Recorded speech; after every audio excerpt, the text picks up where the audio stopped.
Happy Labor Day. I find that it's a really interesting day for a lot of reasons.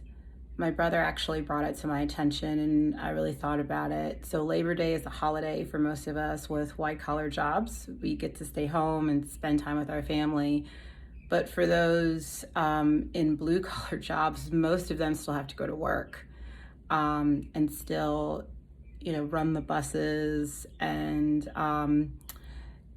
cashiers and janitors. All of those people are still probably working today. So it's a really weird holiday that doesn't really respect those in our society who are blue collar workers. But what I wanted to really chat about today was something that I've been seeing over the past couple weeks, probably the past 10 days, really ever since the demonstrations in Kenosha happened. And something that I really, in my heart, had hoped and prayed wasn't going to happen, but I unfortunately suspected it might, and that was white fatigue. I've read a lot of polling and a lot of articles where it sounds as if all of the sort of peak that we were at after George Floyd's murder in May and going through June and July, where it seemed as if a lot of white people around the world were really becoming aware of their privilege and understanding that there are true and real inequities in this society that play a role in how power is divided among different groups of people, and willing to acknowledge it and address it, to where we are today, where it seems as if a lot of white folks are just exhausted with the conversation and don't really want to continue moving forward to talk about race. And that's really sad. Not just sad because things will never change for me or my son or my husband or my family, but it's also really sad for white folks and their kids and what that says about their ability to push through some really difficult conversations and really difficult learnings.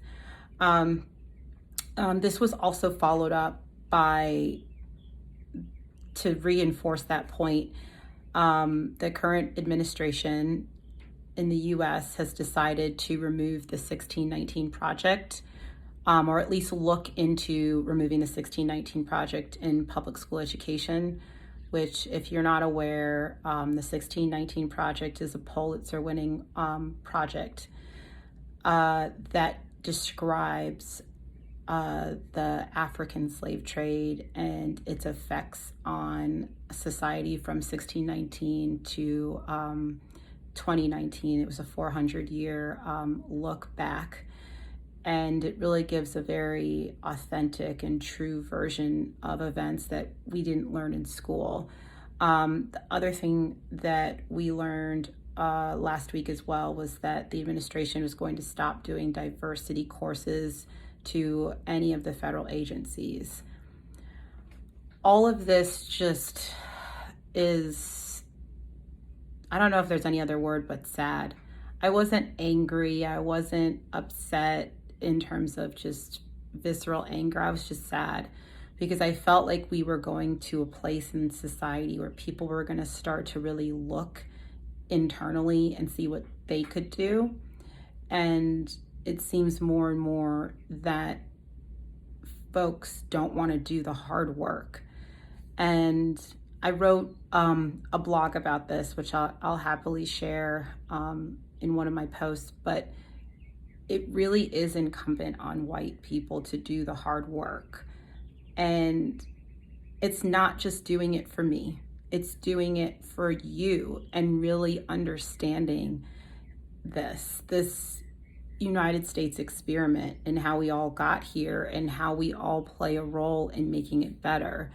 And I think it's it's something that is a level of growth that once you understand, you can really be somebody who is really proud to show their kids of the diversity that happens in a place like the United States. So I implore you to not get exhausted, and not just get over it. It's something that you need to continue to push and continue to work and continue to trust that it is going to be a beneficial thing for all of us if you continue to push yourselves to learn and educate yourselves on why things are the way they are in the United States.